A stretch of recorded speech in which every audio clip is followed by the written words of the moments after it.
Assalaamu calaykum. Maanta fiidiyogeena wuxuu ku saabsan yahay sida u samaysto kabsarta iyo toonta oo aan isku shiido bishii hal mar si ay igu fududaato hawsha.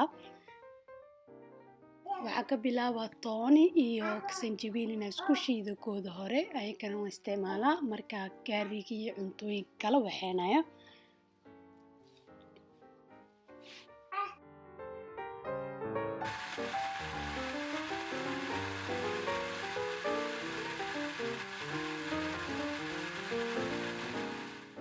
haddana waxaan isku shiidaa baamiyaha, kabsartii iyo toontii oo markay isku shiidmata cagaar kusoo baxayso insha Allah.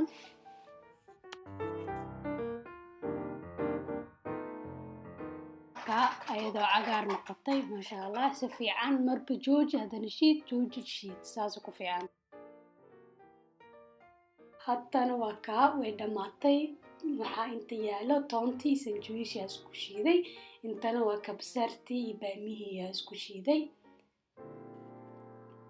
haddana waxaan sameynaa inaan ku shushubo bahasha barafka hoos la geliyo oo ku ridaa markaa geliyo ay wada waxaysmato markaa hoos gelina adii markay saacad mise 3 saac gudaheed mise maalin ay ku jirto ayaan kasoo bixinayaa. waxaa gelinaa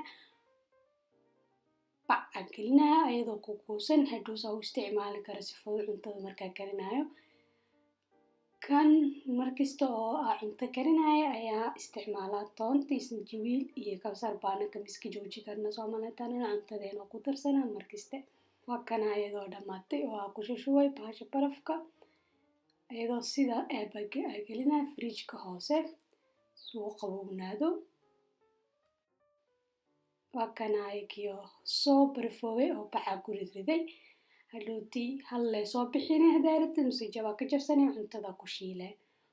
ku mahadsantiin intaay fiirsateen fiidiyowgaani fiidiyoyaasha kale kusoo dhawaada.